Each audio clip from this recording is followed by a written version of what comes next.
that's what we're going to start doing now. So we're looking at Game Week 36, and in particular, there's a player that a lot of people are eyeing up because he has got very great fixtures to come. It's Danny Ings.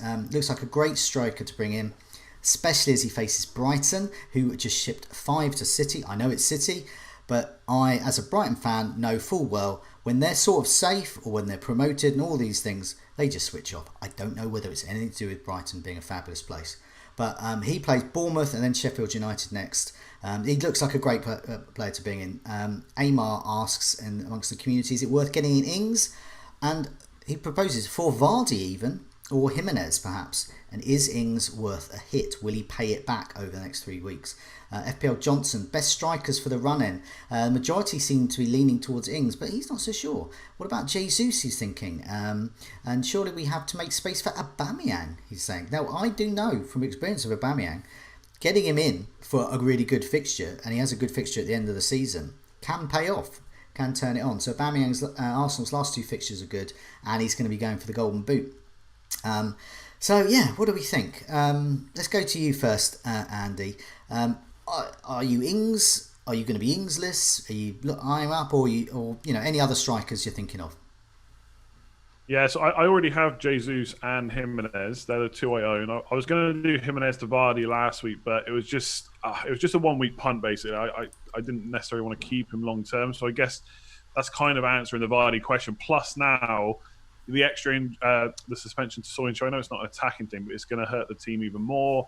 Sheffield United also now are back on my kind of don't target them for goals because they just look so much better with O'Connell back. So that kind of puts me off Vardy a little bit as well. So I am looking at Ings. If I didn't have Jesus, though, I think he would probably be my number 1 target outside of maybe Greenwood. But at this point, I feel like most people have already got their 3 Man United players locked in. If they haven't, they should have done. But yeah, so I think Jesus is probably my number 1, but I already own him. So I am looking at getting in Danny Ings. Yeah, there's an interesting article actually by so far on Fantasy Football Scout, which went out today, I think, or yesterday, about rest periods. And for Game Week 36 and 37, Southampton actually have the worst amount of time in between games, which could hurt Ings. The only thing I would say counter to that is Hasenhüttl's been quite open about when players are going to be rotating and stuff, and there's not really been a mention about that from Ings. Obviously, we still got to wait for tonight's games to go and see kind of what his minutes get managed like. And he has mentioned he's going to play in all 6 of those games because of the Golden Boot and stuff. So I still think it's fine, but it's worth noting they do have the shortest rest periods out of all the teams for Game Week 36 and 37. The only thing is after that, there's a huge rest until 38. In relation to what we've had so far. So yeah, I'm looking at Danny Ings, 3 great fixtures, going for the Golden Boot. I think outside of kind of United, City and Liverpool, the obvious teams, Southampton are one of the best teams since the restart and how they've played so far.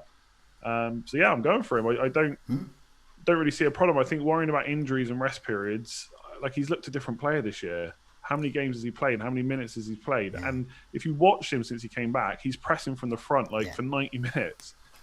He's a different player now. You shouldn't worry about what happened before. I think those injury tag is just gone now. It has to be gone. Yeah, exactly. And the other thing is, now I have owned Ings once this season, and it coincided with a barren spell for him. It was a bit before lockdown, and he just could not score. But what was going on there was Redmond wasn't playing, and when Redmond wasn't playing, suddenly that creativity in midfield was gone. So Ings was sort of fulfilling some of that creative role. He was having a different role in the team, and that role was not as goal-alicious as we know he can be. So what I'm hoping for, I've got my eye on Danny Ings, is that with Nathan Redmond there, that creativity there, and they're all going to feed their man to get the Golden Boot. Anyway, that's my hope. What do you think about Danny Ings, but just also the forward lineups in general as we kind of the season peters out? Yeah, I mean, I think Andy's spot on with everything he said. Really, don't want to repeat him too much because that's pretty much it. I mean, you look at some of the players since lockdowns ended, and I mean, when I saw Sterling in that first game, that was the main reason why I wanted to bring him in, because I thought he just looked so sharp, like a different level. I mean, Salah's looked the same. Salah's looked really good all the way through, so that's why not owning him's hurt. But I mean, one of the standout players so far has definitely been Danny Ings. He's just an absolute machine. He's running around all over the place. He's so involved in all the attacks. Southampton look really, really good and well organised. He's an amazing centre back as well. Suddenly, yeah, he's making like goal everything. line clearances. He's great. And I mean, you say about Brighton. Saying that we're kind of safe. We need a win, really. I mean, we are fine. It's 90% sure that we're fine. But like, it was a bad week for us this week with all the results going against. Watford won, Villa won, Bournemouth won, West Ham won. Like, it's not good, and Brighton losing, and the manner in which Brighton lost as well. So I think with Ings rocking up to. With Brighton rocking up to Southampton this week, I think Brighton are going to have to play better and try and get that last win. And it seems like quite a good game to do it. But I'm worried that they won't be able to, because I think Southampton are just looking so good at the moment, which is, I mean, you think about how far they've come since getting absolutely smashed by Leicester, and and you never would have thought you'd be saying that at this point of the season. And the Golden Boot's an extra bit of incentive. So he's definitely in my kind of ideal 3 forward line. I've got Vardy at the moment. I'm probably going to move Vardy over to Ings at some point. Might not be this week, because I might be getting in Andy's mate instead to carry on with Operation Target Bournemouth. Because I mean, the first half of that Leicester game, Bournemouth were all over the place. They lost Ake. I thought, it looked like it was going to be an absolute annihilation from Leicester, and then they kind of pulled it together. But I do wonder. They can't play like they did in the first half of that game again, and would they be able to sort of carry on with it? I'm not really too sure. They were helped by Soyuncu's sort of minute of madness. So I'm going to carry on with Operation Target Bournemouth, get in Jesus this week maybe, and then maybe move him out again for Ings to target that Bournemouth game. But I think anyone with Ings going into this Brighton game should be pretty confident of a return, because he looks great. I think he's captainable as well. I mean, I spoke about the Golden Boot last week. I spoke a bit about it today as well. I'm just not going to waver for that, because it's worked for me in the past. And it's already worked. Vardy got me a return instantly from him there. It worked with Aubameyang targeting him. And it looks fixture form wise Ings time. And this is why I'm keeping Salah as well. I can't believe he's not scoring more, but nevertheless. And so Vardy I think is keepable, but I also don't. I think if people want Ings, I think Vardy is dumpable, because his next 3 are not as good in terms of fixtures, and you might be looking at maybe a goal a game. And I'm not sure there's going to be mega hauls in those, but you never know. You never know what happens. I had no idea that Bournemouth had a mega haul in them. It so happens they do. But I've got some stats to back up your mate Jesus, as well as Ings, Vardy, Greenwood and Giroud all being good options. And we're going to talk a bit about Manchester City in more detail in a minute. But I've had a look at minutes per goal attempt in the box. I find this is quite a good stat if you haven't got equal amount of starts. It kind of eases it out. You can see the pattern of how how close they are to getting a shot on target and shot on goal. But yeah, this minutes per goal attempt in the box, Jesus is top currently since lockdown. Every 21 and a half minutes he peppers in a shot in the box. So yeah, he is the one to get, really. Mostly off target. Mostly off target, yeah. So he's had 20 shots inside the box. 6 of them are on target. That's so bad. 14 of them have been off target. So that's what you're dealing with there. Regression incoming. In second place is Giroud, a minutes per goal attempt in the box every 27.8 minutes. And he is a bit more accurate. Just 12 shots inside the box there. And shots on target 8, so most of them are on target. But then you're looking at Ings in a number third, so he's shot in the box every 34 minutes. And then Vardy, and then Greenwood, then Calvert-Lewin is there. And I'm going to take. You can put whatever narrative you want to stats, but my narrative is I don't like Calvert-Lewin at the moment. So I'm going to ignore. I'm going to just jump. Can't argue with that. Raul Jimenez as well.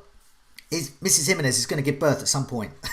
And he's not impressing me at the moment. He's playing much more creative role. It's a bit like when Danny Ings was without Nathan Redmond. He's suddenly playing.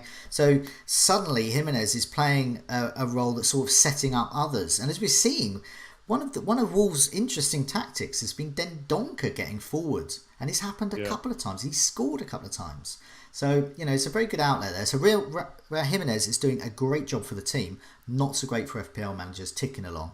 Rashford's in the mix as well, and Harry Kane as well. Son and Kane, both up front, different formation with Spurs. That could be good. We've always seen that's been good for Son. Could be good for Kane as well in the coming weeks. Also, just to mention sad news about Aurier. Serge Aurier's brother, unfortunately, has died, and so for people who have Aurier as well, I'm not sure whether he would. I'd be gobsmacked if he does play, but nevertheless, very understandable, sad reasons there, and I'm not sure how his absence may affect the way they play, because Aurier is a good creative outlet on his day. But I just thought I'd mention those stats there just to prove that so much choice, and Ings and Jesus are definitely up there, as is Giroud. I haven't got the table in front of me, but I'm pretty sure I checked earlier. If we want to talk about shots on target, Ings has had 5 since the restart. 5 shots on target and scored 4 times. Yeah. I mean, come clinical. on. Yeah, he's clinical. Jesus is bad. I get it. Just one thing I'll say really quickly, just because I was looking at it earlier. I feel like a lot of strikers don't have, around that kind of price of Ings, Jimenez, don't have the perfect 3 fixtures to end. Because even Ings has Sheffield United to end, which isn't the greatest fixture, I would say, for goals. Raul Jimenez this week is Burnley, not great. But then Palace and Chelsea are shipping goals. So I don't actually think those 2 fixtures are that bad for Jimenez. I'm not saying he's worth a keep necessarily if you've got Jesus or Ings or Greenwood on your mind. But if you had like a different transfer to do, like a midfielder that you want to get in instead, I don't think keeping Jimenez is the worst thing in the world, given Crystal Palace and Chelsea next. That Wolves-Chelsea game looks like an amazing watch. Chelsea is so bad, yeah. I think that could be the one where they go for it. And it comes down to that game. Yeah, exactly. So we just don't know. And even like I was looking at McNeil earlier, funnily enough, and I heard James on Planet FPL talking about Wood for the same reasons. So he has Wolves this week, which is difficult. Obviously, he's back now. He played 64 minutes, I think, in the last game. So Wolves is a pretty poor game. But then from 37 and 38, it's Norwich away and Brighton at home. So if you're not making the move this week, suddenly he could become a rival to Ings potentially next week. And that's a great chance for me to plug the goals imminent table as well, because Chris Wood is definitely on there. And so I've been pushing him a bit as well on social media. I think it could be Chris Wood time for the ultimate differential. On the face of it, not very exciting move, but you could end up dazzling your mini league rivals by getting Chris Wood in up front, and that would shock and amaze them, shock and awe. That would be. It would, yeah. Okay, move on to the next section here. It just says, Andy, let's play Pep Roulette. What's that all about?